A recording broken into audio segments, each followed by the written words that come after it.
One thing that we didn't talk about, which I kind of wanted to get your take on, was assuming, okay, we have these crosslinks. From the perspective of the shard chain, I make decisions.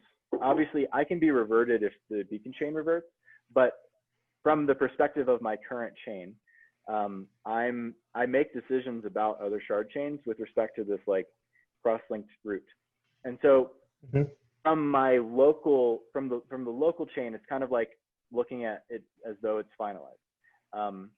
And we can, the nuance of that and what that means in with respect to reversions and things is outside of what I want to talk about here. But let's assume I'm in shard A, I see a crosslink, I essentially am making local finalized decisions on that shard with respect to that crosslink.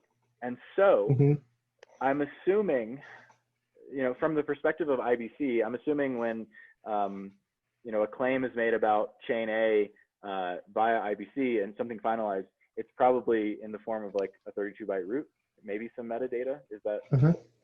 Yeah, so, it's an entire header that will include the signatures and everything.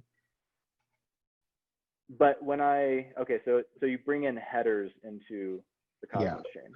Yeah, so you send over the entire header, which includes the signatures verifying that it's it is the finalized header. When I actually am bringing in information into the, say, chain B about chain A, am I bringing in the header, or am I just making a claim about like the root of the header? And no, you bring in the entire header. Okay, interesting. So okay, so I was going to say, if IBC operated on, you know, a Merkle root abstraction and like, you know, this being a finalized Merkle root, then you could easily like use IBC in this context.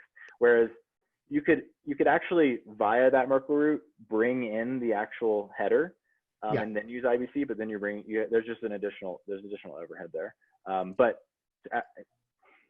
totally manageable. But don't you need, when you give a head, like a Merkle root of a shard to the beacon chain, and don't you need to give proof that it's a valid, like it has all the signatures and everything?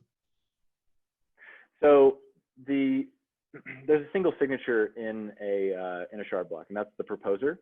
The validators that are making attesting to and attempting to make a crosslink about this shard are signing a separate message. This is called an attestation.